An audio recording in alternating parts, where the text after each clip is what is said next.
We now return to Let's Play Shadowrun Hong Kong. Let's move.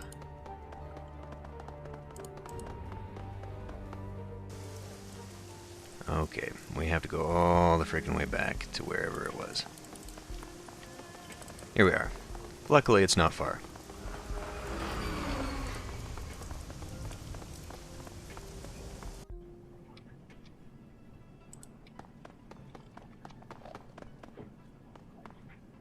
Kindly's place reeks of stale cigar smoke and fresh urine. The clicking of mahjong tiles is strangely absent. In its place is a low murmur of laughter and an air of eager anticipation. All eyes are focused on the groaning figure, kneeling bloody and bound at the feet of Kindly Chang. She beckons to him with her finger, and he struggles towards her, the loud rustling of the plastic tarp crackling under his knees as he moves. His pants are wet with fear. An acetylene torch lies on the table at Chang's right hand. Kindly Chang ignores the scene. She behaves as if all is right in the world. "How did you sleep, my little ones?" "Not too well, Auntie. I had a bad dream." You register a brief hesitation before she responds. "You poor darling. Perhaps it's the food here. I understand it can be a bit too spicy for outsiders. Still, a bad dream is a better way to spend the night than getting a bullet in the ear while you sleep." She flicks a mahjong tile at the kneeling man's head. "Wouldn't you agree, shitbird?" She indicates the kneeling man with an incline of her nose. "Shitbird here is a plainclothes cop. He snuck into the area last night while you were sleeping, hoping to find you and kill you before his competition got to you first. My men found him outside the trawler you were sleeping on. They saw to it that your rest was undisturbed and that your location remained a mystery." She nods her head back towards the pillar of meat standing behind her. "You can thank Mr. Bao for that." "So you're the night watchman now, buddy. Thanks." Strangler Bao's eyes widen until they're more white than color. They glisten with raw hatred. Chang's demeanor changes in a heartbeat. Her amused expression drops like acid rain. "Mr. Bao is an honored member of the Yellow Lotus, whereas you are an outsider." Her head pushes forward on her neck. "A disposable outsider." Kindly Chang slowly surveys the room, makes eye contact with every triad soldier, one by one.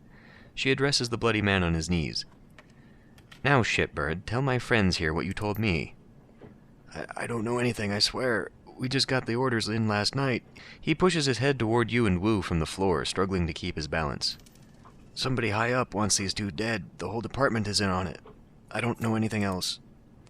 "Someone from high up." The old woman lifts her foot, taps his chin with the toe of her shoe. "How high?" The cop looks up at her, looks around at the room filled with triad soldiers. One of them opens his coat and shows the cop something inside. He closes it slowly and winks. The cop drops his head to his chest.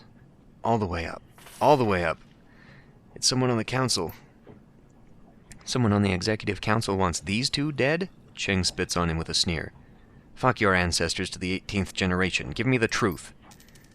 The cop wears the spittle. He never lifts his head. "It's the truth, madam, I swear it. Whoever it was labeled them as terrorists. We're to terminate with extreme prejudice." Kindly Cheng shuffles closer to the kneeling cop, reaches down and strokes his head with her hand. Then she slowly digs her fingers into scalp. She pulls back hard until his chin points high. The triad boss leans in close and searches his eyes with her own. That's all he's got. She lets go of his head and smooths his buzzed cut hair with her hand. "For whatever reason, last night someone on the Executive Council of the Free Enterprise Zone ordered the Hong Kong police force to kill two nobodies from Seattle. I find that fascinating, don't you?" "Yes, but why the need to label us international terrorists?" She strokes the policeman's cheek with the back of her hand. Her rusty voice becomes sweet as she explains the ways of the world. "Propriety, my darling. When the government has someone gunned down, they prefer to make it appear justified. The people feel safer when their murders feel like part of civilization." My, but you have definitely fallen into the deep end of the pool." "Seattle isn't like Hong Kong. There the megacorps control the government. Here the corps are the government." The Exec Council is chosen by the Corporate Board of Governors. They're basically the legislative and executive branches of the Hong Kong government in one tiny package. 8 people call all the shots, neat and efficient.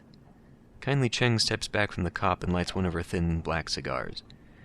"For the wage slaves and the civilian sheep, the corporations are a pantheon of gods who wield absolute power." She looks around the room. "But not for us." The triad woman takes a long pull from her cigar and taps her ash on the kneeling cop's head. "Who else knows about my guest's visit to Haoi, shitbird?" "No one, madam. I hadn't called it in yet. I wanted the kill for myself. No one knows they're here, I swear it." She turns to her enforcer. Mr. Bao? Bao fiddles with the PDA in his meaty hands. He's telling the truth. No outgoing calls on his PDA. Very good. Thank you, Bao. She nods at the cop. Thank you for your honesty. In one smooth motion, Strangler Bao produces a silenced pistol, fires it once into the policeman's head, and replaces it in his jacket. His face never changes expression. I was wondering what we were going to do with him. Cheng takes a drag on her cigar, indicates the body. He knew, my darling. He knew. She balances her cigar in her shot glass, picks up some mahjong tiles, and begins playing with them absently. It is clear our friend Raymond Black was up to something involving the walled city, something having to do with prosperity. And this executive council member wanted Raymond dead for it. She stacks her tiles one by one. Click, clack. Now they want you dead for it, too. Click.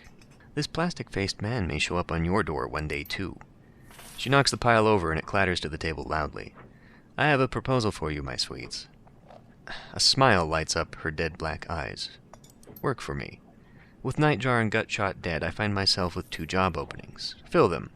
I have need of deniable assets here, players unaffiliated with the Triads who can take care of some of the more unsavory business needs about town. You've proven yourselves resourceful, and you have no existing connections here. That can be a positive in this line of work. Shadowrunners. Wu grunts. His jaw tightens, but he stays quiet. In exchange, I will keep you safe from pests like this one. She nods at the body on the floor. The pool of blood on the plastic wrap continues to widen. You'll have safe harbor here in my town, and a steady source of income. She picks up a handful of tiles again. And while you dip your toe into the waters of corporate espionage, organized crime, and clandestine mercenary actions, I will employ my network to find the plastic-faced man and gather information about Raymond Black.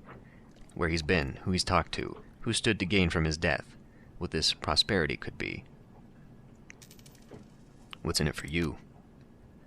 Besides the money and the benefits of helping others in my community, I need to learn who killed one of my clients and then order the cops to execute my team of Shadowrunners. Her voice drops and she becomes deadly serious. This is a brazen disregard of my power. Face dictates it must be confronted or I stand to lose everything. How would the arrangement work? I find the right jobs for people with your talents. You do what our clients cannot do for themselves. I take a finder's fee and a small percentage of your earnings. You make a lot of new yen very quickly. It's all very civilized. She leans in. Work with me. Allow me to help you make money. Let my network work for you and help you find out what you've gotten yourselves into. Without my help, you won't last a day out there. You are completely out of your depth, I'm afraid. You need a partner. Kindly Chang will be your partner. Wu's hands go to his hips. He drops his head and shakes it a little, confused. I gotta wrap my brain around this, Bruce. Things are moving fast. There's a lot to process. You had to see this coming, Duncan. I did. I know. I get it. I just gotta reconcile this whole... He grips the back of his neck, squeezes hard, rips his hand away. Oh, fuck it. I'm not a cop anymore. That guy's dead. He nods. The decision's made. I'm in. What about you? I think Ray's still alive, too. Let's run the shadows and figure out what happened to him. Raymond is alive, I'm sure of it. So I'll run the shadows as long as Auntie Chang keeps her end of the bargain and helps us figure out what really happened to him. Then I'm gonna find my father. Then it's done. Aoi is now open to you. She gestures to her lieutenant, who raises a finger to her ear and whispers into her sleeve. First order of business. Monk here has already chosen a street name. She turns her attention to Wu. But Duncan Wu doesn't exist anymore. You'll need one too. Wu sighs. Yeah, okay, I'll think of something. Gobbet rubs her cheek against her rats, a glint in her eye. I think we've already got you covered, Gunshow. She turns to Isabel. Fits, doesn't it? Indeed. I knew that was going to stick. It has stuck. Gobbet, Isabel, we'll handle this the same way we did with all your previous work. She didn't say Nightjar. All the jobs I line up for you will be sent to your computer on the squat boat. She's pointing at you. I got it. Why him? It's a simple process of elimination. She points to the little decker. Isabel isn't the leader type. You got that right. She moves her finger to the orc girl. As for Gobbet, let's just say Gobbet doesn't have a head for business. Not my thing. Then she rests her finger on Wu. And then there's Gunshow. She wiggles it. The jury's out on Mr. Gunshow. Meaning? Her response is direct, straightforward. Meaning there's a lot going on in that head of yours right now, and I'm not sure I can trust you. So I'm in charge because I'm the best of the worst? Oh, my sweet, don't put it that way. She opens her arms. You're the most equipped for the role. She's making sense. You're the right person for this, Bruce. Okay then, guess I'm running the show. Wu shakes his head, eyebrows raised. Gonna be weird calling you Monk again. Haven't called you that since we were kids. Gobbet looks from Isabel to Wu, to you. I guess this is our new crew. The rat on her shoulders scurries to the top of her head for a better view. Welcome to the shadows, Monk. Activate the mission computer. Where? Here? Oh. What the hell is this?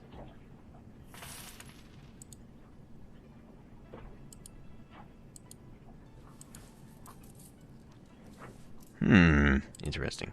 Okay. I guess we go back then. We have to go back to the ship to take missions from her. That seems a little ridiculous.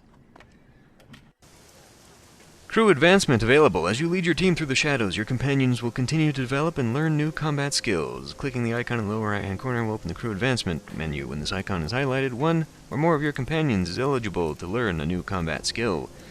At each advancement level, you may choose one of two possible combat skills for each of your runners. Choose wisely. Oh. Okay, well, I guess we're at level 2. Territoriality. Augmented skill, ranged combat. Gobbet spends more time at the firing range, increasing her ranged combat skill in SMG specialization, or spiritualist. Spirits will never break away in the first 2 rounds after summoning them. That could be handy. However, having her as more of a gun-toting character, I don't know, might be more useful, maybe. Maybe? Although, having them not break... I mean, if we had any, like, high-end ones, that might be... maybe? I don't know. Lethal Force. Wait, did that actually select that, or is that... yeah, okay, it did. Okay. Now, you know what? Let's go with the spirits. We'll try and play her as more of a shaman. And we'll keep you as the guy. Duncan gains an assault rifle ability that fires a single shot of incendiary ammo. Does an additional bit of damage. Crowd control. Gains a rifle ability, does damage and balances targets, making them easier to hit on subsequent attacks. That could be handy too. This ability cannot do critical damage. I think we'll go with that. And then you, Sabotage. Mini launcher. The grenade launcher can now fire remote mines. Or espionage. Tar blaster. Program an upgraded version of the blaster that also sticks enemies in place. Sure, we'll augment her Decker skills. Confirm everybody. Okay. So now we're done.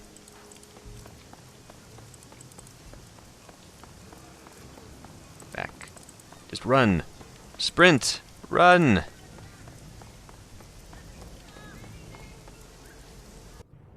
Okay. Ooh. Where'd that go?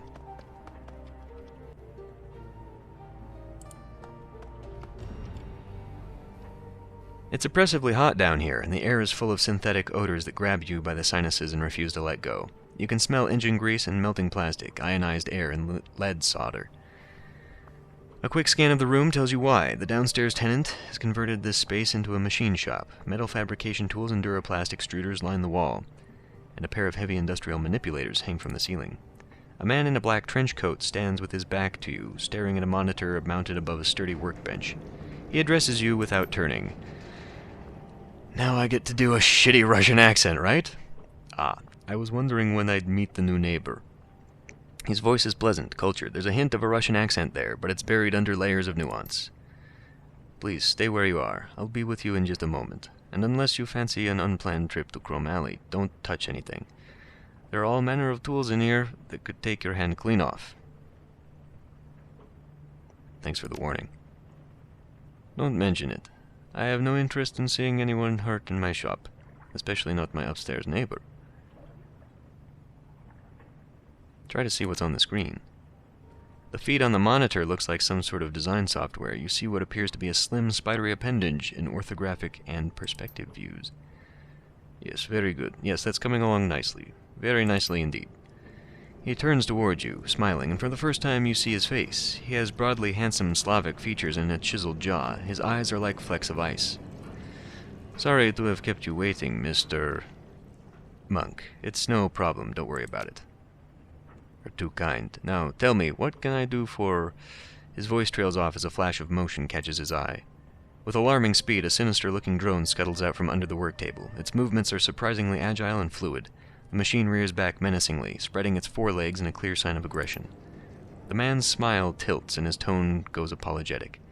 Please, don't mind the drone. He can be territorial, but so long as you remain civil, he will not bite. He extends a hand simultaneously. The drone relaxes into a neutral position, lowering its killing legs. Racter, my mechanical counterpart here, is called... Koche? Shake his hand. A pleasure. His hand is rough and abnormally warm to the touch. He shakes your hand with a solid grip. I'm very pleased to meet you, my friend. In a community such as Heoi, it's important to be on good terms with one's neighbors. Agreed. Speaking of which, I'd like to ask you some questions, if you have the time. He glances at the bracer on his forearm. A technical display winks to life, then gutters out. Very well. This morning's casting should still be cooling for a few minutes yet. That's time enough to talk. You got some interesting machinery in here, not the kind you typically see outside of corporate settings. He smiles. The same could be said of many in Heoi, I'm sure. This is a smuggler's den, is it not? Our entire economy is based on people having things they shouldn't. Is there a particular device that interests you out of curiosity? The robotic arms that you've got over there, they look like something taken from an automotive assembly plant. His smile flashes brilliantly in the light. Good guess. That's precisely what they are. They fell off a boat, you might say. They weren't cheap, but I acquired them and had them mounted to the walls in my shop. I simply had to have them. The return on investment has been dramatic. Yes, they're cruder by far than the Waldo devices that I used in my professional life. But they still do the job, and they are mine.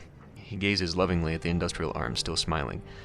They've increased my fabrication capabilities nearly tenfold, and that, to me, is worth any price.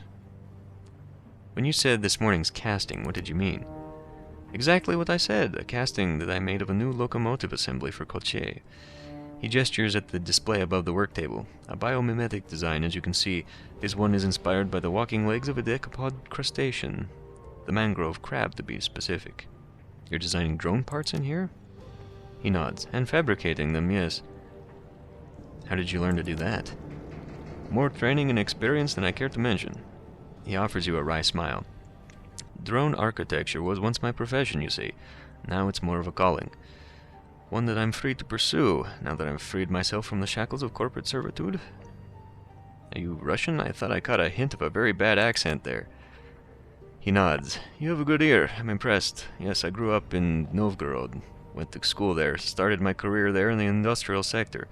A fairly common story, I'm sure. But I have also traveled a great deal, and in so doing I have absorbed a number of other languages and dialects. How many languages do you speak?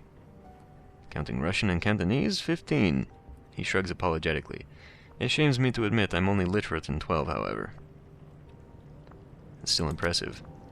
Perhaps when compared to the common man, but I've known a great many polyglots who can, and do, put me to shame. He gives you another half-shrug, and Koche mirrors the gesture. Arabic has been a particular bugbear of mine. The unfamiliar characters and lack of vowels make it damn tricky to get a handle on, but I suppose that all men have their limits. Koche is an interesting name for a drone. Yes, I suppose it is. Not many riggers would name their most prized possession after a villain from a fairy tale. A nod to my heritage, I suppose. What was the fairy tale about? A thoroughly unpleasant person. Koche the Deathless, he was called, and for good reason. His soul was cleverly hidden outside of his body, and he could not be killed so long as it remained intact. He was a villain and a notorious kidnapper of women, but something about him always stuck with me. I suppose that it was the notion of immortality through cleverness that resonated. There was something to be learned from that, I was sure, and so when it came time to name my beloved creation, his was the first name that came to mind.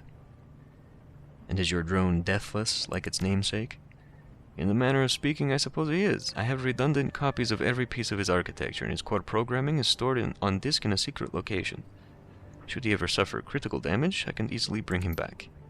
I had a plan once to automate the self-repair process. I must confess it was really quite ingenious, but alas, my research is lost.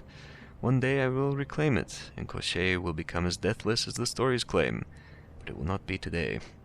You said you used to work for a corp. Whose payroll were you on? He sighs. That is something of a sore subject. My departure was involuntary, you see. I did not part ways with my employer under the best of terms. I will tell you that I worked for Grishin Aviacor, but you'll forgive me if I don't want to go into detail. Keeping all this machinery running can't be cheap. How do you afford it?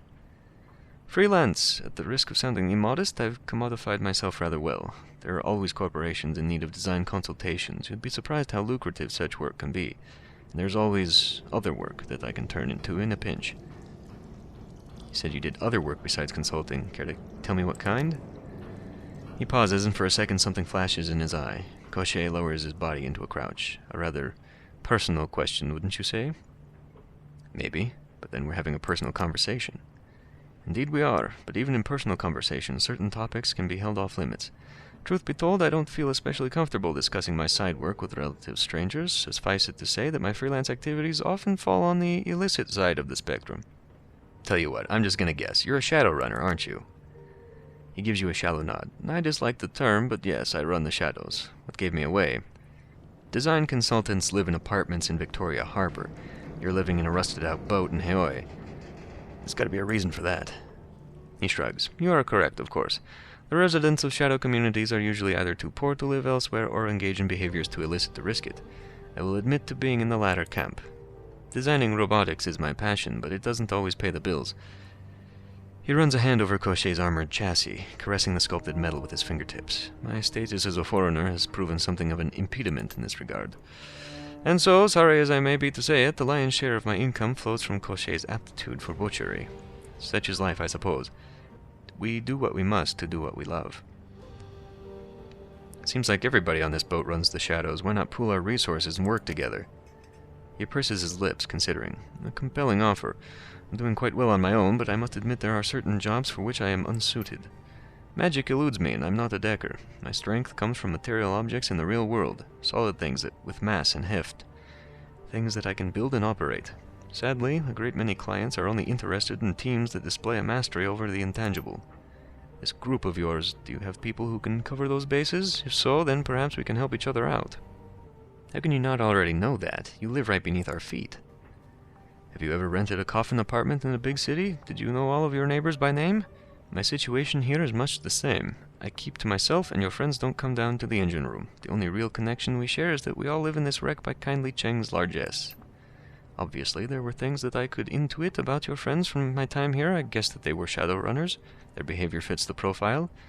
But we haven't had any real contact with one another until now. So I'll ask you again, does your team makeup cover the bases that I described? We have a shaman and a decker, both competent at their jobs. In that case, I will accept your offer on a provisional basis. We'll do a few runs together and see how we get on. If our association bears fruit, it will continue. If not, I will bid you farewell and go back to working alone. How does that sound? Welcome aboard. Very good. Excellent. When you receive a job, you know where to find me. My skills and resources are at your disposal. And with that, I'm afraid I must bid you good day. I still have work to do down here. This leg assembly won't clean itself. I will be in touch. Looking forward to working with you. And I with you. Hooray! There's no little droid, though. Can we dig around in his personal rooms? Nothing he's got back here? Okay. So, the mission. Actually, people might still be in their rooms. We can go finish talking to them and get that all out of the way so we don't have to waste another episode doing it. Hey, wait. No! What?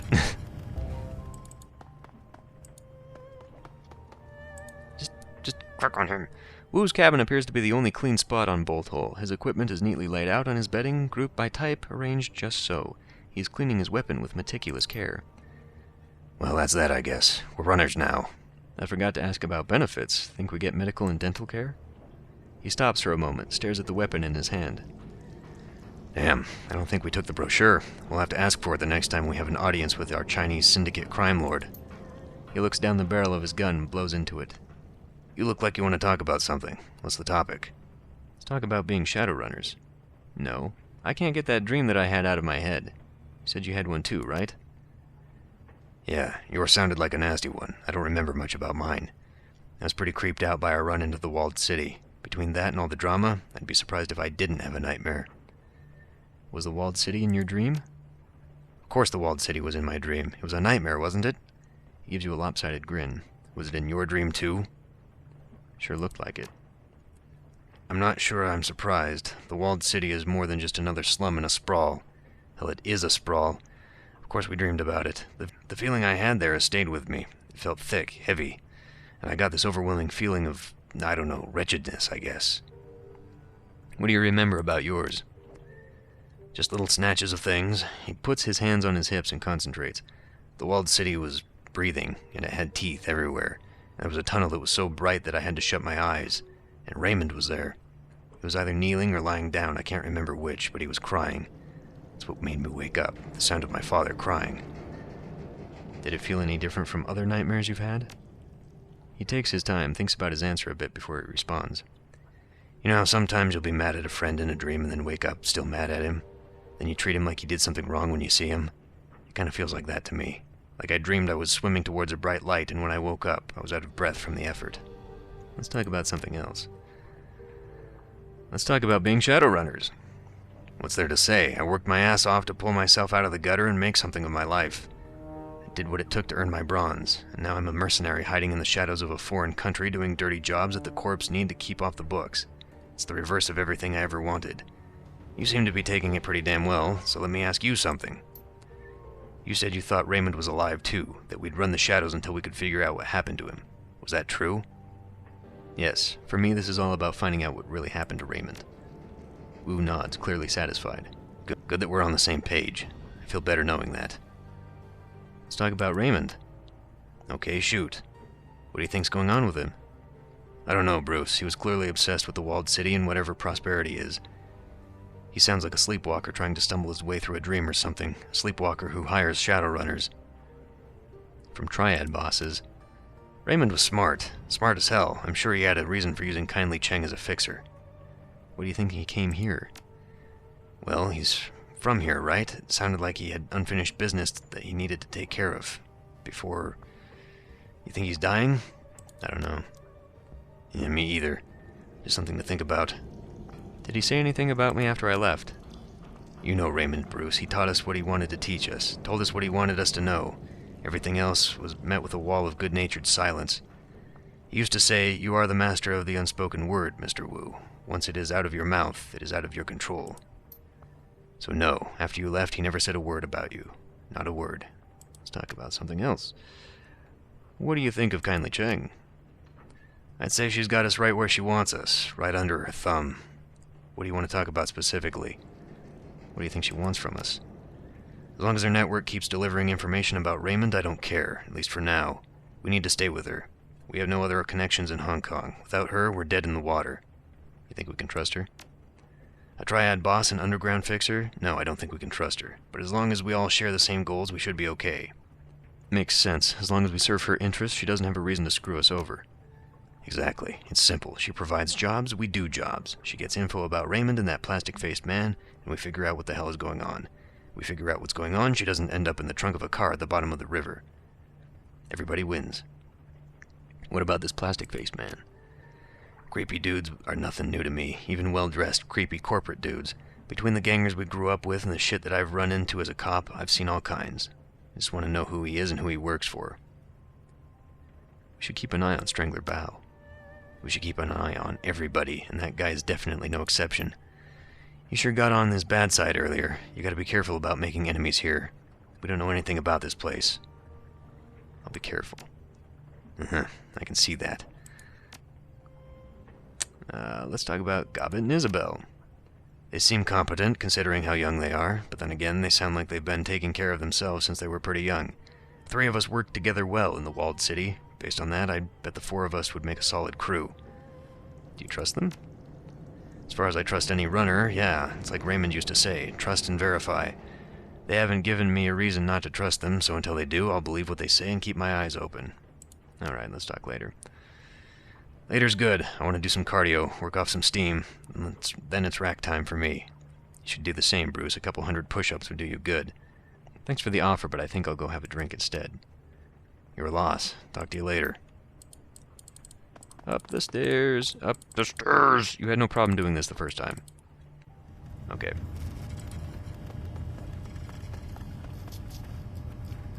Isabel's cabin is an exercise in controlled chaos. Her living space is utterly dominated by an enormous jury-rigged computer. Serpentine cables snake from component to component, tying dozens of obsolete terminals and cyberdecks together into a single colossal machine.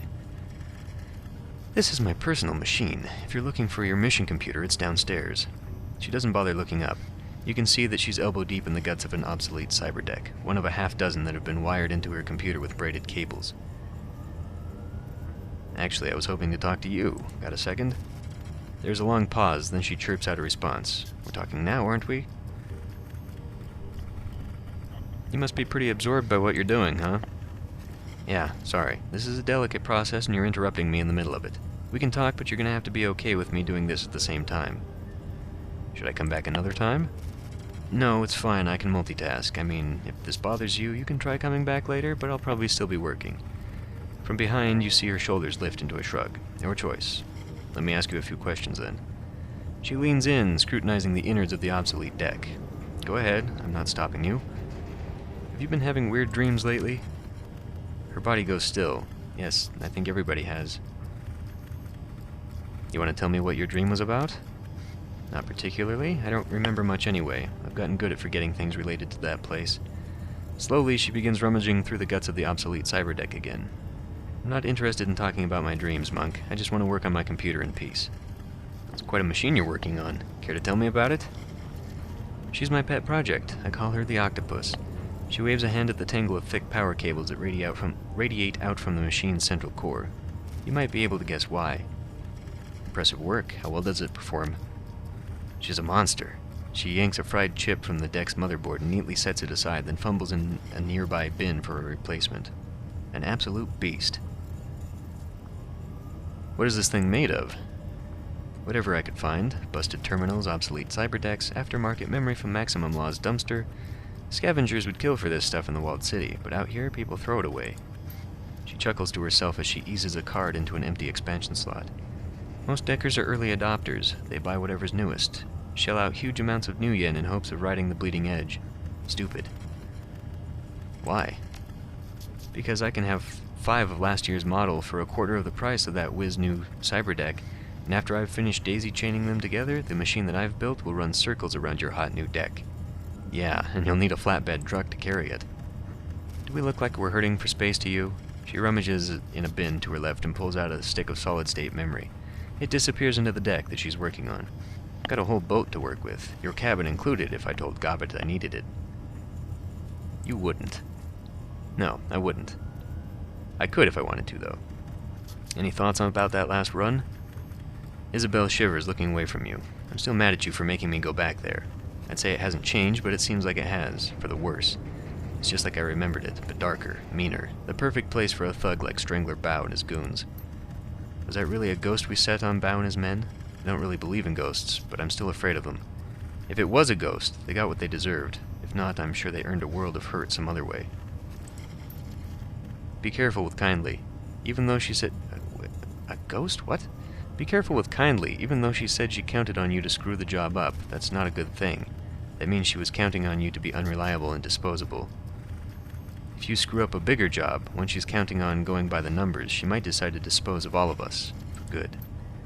Anything else you wanted to know? Let's talk about that ambush at Victoria Harbor. I'd rather not. I lost friends there. Duncan and I didn't come out of the attack unscathed either. They shot Carter down, same as your friends. Was she your friend? You didn't seem that close. She returns her attention to the octopus, turning her back on you. Fair enough. You don't like talking about things other than your computer very much, do you? There's a long pause before she responds. When she does, she sounds vaguely hurt. I prefer not to. Nothing personal. It's just the way I am. There's nothing wrong with that. I just want to know who I'm running with, don't you? Yes, you're still a mystery to me. There's a long pause. I don't like mysteries, but I do enjoy solving them. She turns, gives you her full attention. So here's what we're going to do. I'm going to ask you a question, something personal. After you've given me an answer, you get to ask me something. Think of it like a game of questions. We take turns until one of us wants to quit. Deal? Deal. You go first. Ask away. She studies your face. We'll start off easy. Tell me what you really think about Duncan. He can be a pain in the ass, but he's like a brother to me. Interesting. Her eyes flit to the doorway of Gobbet's cabin. The corner of her mouth tilts upward in a slight smile. And a little familiar. Well, you've answered my question. I guess that makes it your turn. How long have you been running the Shadows with Gobbet? That's a good question. I guess about 4 years now. A decent stretch by anyone's reckoning. And that would make it my turn. So tell me, what was your connection to Raymond Black? He was like a father to me and Duncan. He got us out of the Barrens. In that case, I'm sorry for your loss. Losing the ones that you love is hard. Your turn. Ask me a question, I'll give you an answer. How did you and Gobbet meet? Her brow furrows, and after a moment she screws her eyes shut. We met as kids, in the walled city. My prison was her playground. I'm sorry if that's uncomfortable for you. No, it isn't that. I'll be fine. She shifts her gaze to the octopus. I just have a hard time remembering those days. My childhood is kind of a blur. And that brings us back to my turn. She gestures at the cabin walls around you. You enjoy it, don't you? Living like this, working the shadows?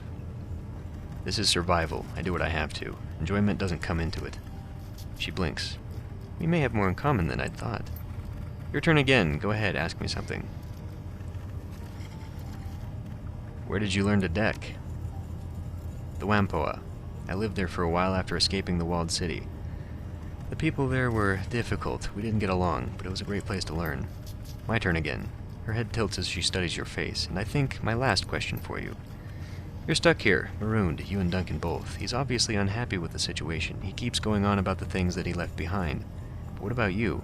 Is there anything that you want to get back to?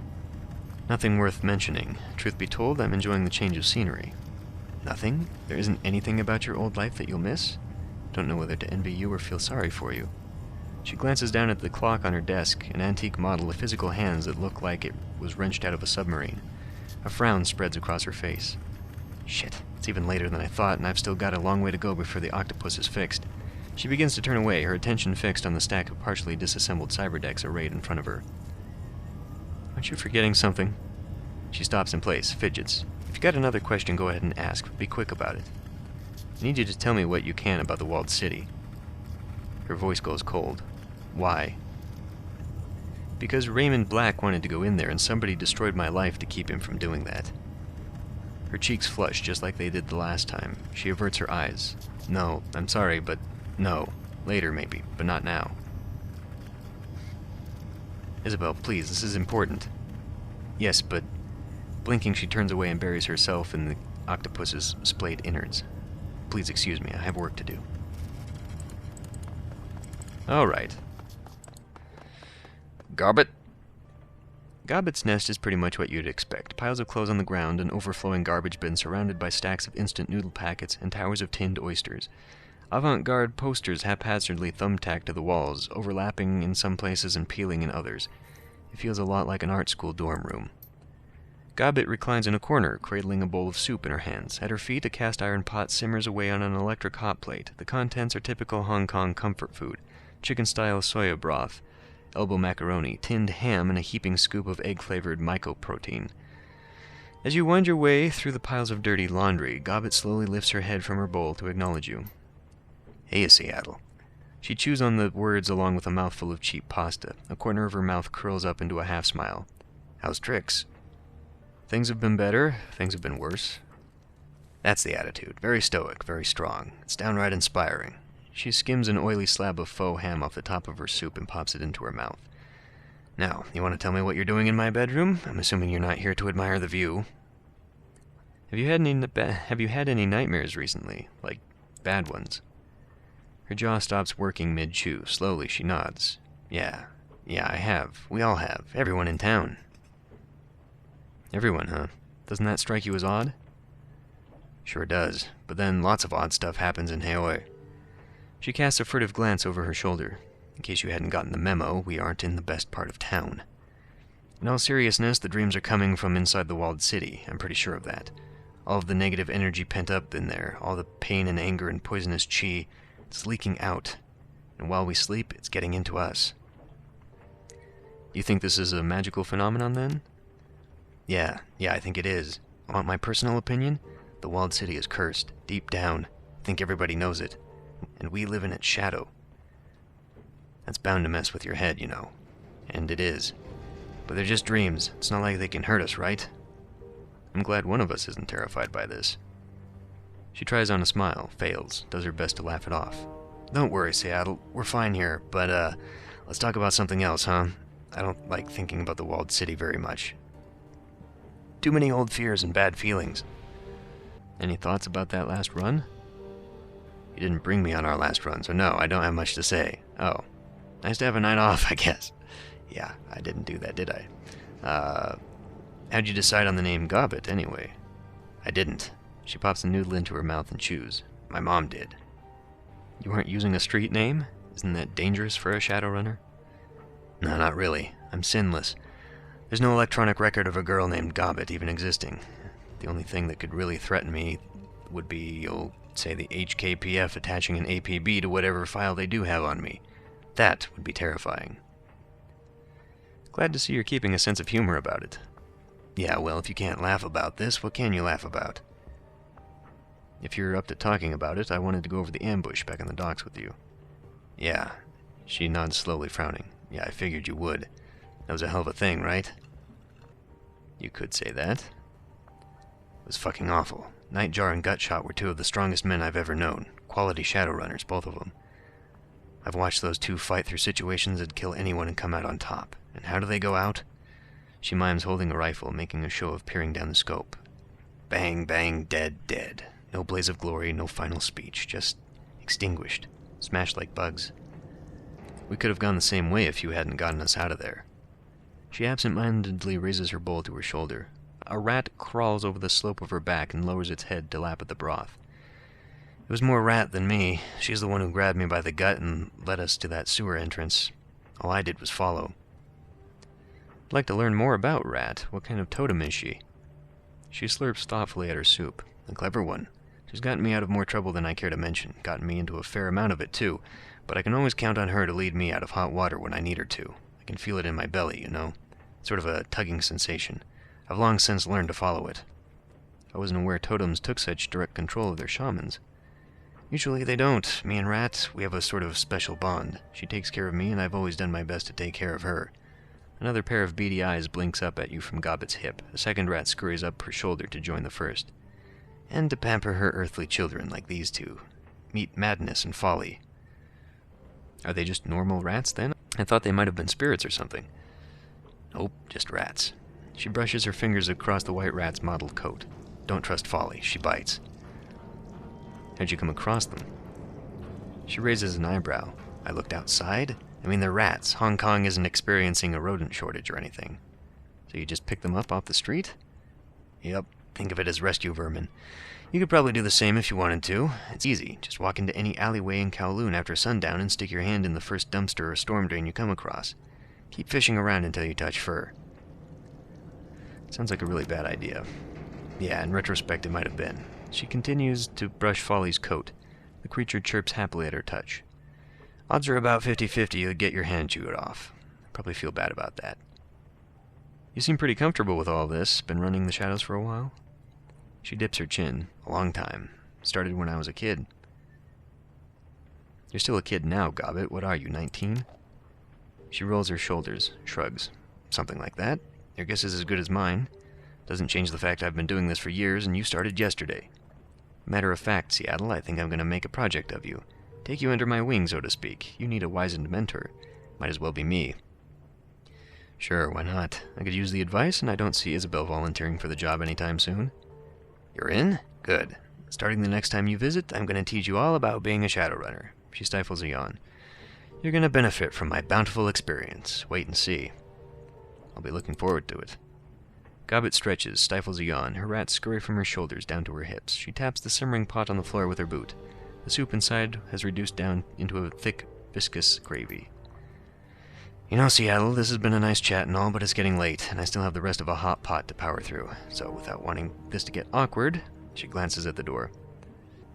Say no more. I'll get out of your hair. Take it easy, Gobbet. Yeah, you too. Wow, wonderful. Why is this back flashing again? Did we reach another level all of a sudden? Oh, Racter. Okay, Predator, increased accuracy. Crochet gains 5% accuracy, that could be good. Mangler, 1% movement. Definitely this one. Alright. So that was fun, but thankfully we don't have to do any more talking, at least for now. I imagine there will be another point later on where we can further expand upon the life stories of all of our members, just like there was in Dragonfall. Anyway, before we go on to our missions, I'm going to end this one here, and I'll see you next time.